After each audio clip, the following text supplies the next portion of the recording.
ಕೈಗೆ ಬಂದ ತುತ್ತು ಬಾಯಿಗೆ ಬರಲಿಲ್ಲ. ಗಾದೆಗಳು ವೇದಗಳಿಗೆ ಸಮ. ಗಾದೆಗಳು ಹಿರಿಯರ ಅನುಭವದ ಮಾತುಗಳಾಗಿವೆ. ಇದು ಒಂದು ಜನಪ್ರಿಯ ಗಾದೆ ಮಾತಾಗಿದ್ದು, ಕೈಗೆ ಬಂದ ತುತ್ತು ಬಾಯಿಗೆ ಬರಲಿಲ್ಲ.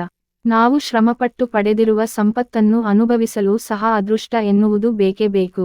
ಒಂದು ಮಹಾ ಗ್ರಂಥದಲ್ಲಿ ಹೀಗೆ ಹೇಳಲಾಗಿದೆ, ನಿನಗೆ ಶಕ್ಯವಿದ್ದಷ್ಟು ಶ್ರಮಿಸು, ಆದರೆ ಫಲದ ಹಕ್ಕನ್ನು ಬಿಡು ಎಂದು. ಅನುಭವಿಸುವ ಆಶೆಯನ್ನು ನಾವು ಹೊಂದಲೇಬಾರದು. ದೇವರು ಪ್ರತಿಯೊಂದು ಅನ್ನದ ಅಗುಳಿನ ಮೇಲೆ ಅನುಭೋಗಿಸುವವರ ಹೆಸರನ್ನು ಬರೆದಿರುತ್ತಾನೆ. ಅದು ಅವರವರಿಗೆ ಸಲ್ಲುತ್ತದೆ. ಇದಕ್ಕಾಗಿ ವ್ಯರ್ಥ ಪ್ರಯತ್ನ ಮಾಡಬಾರದು.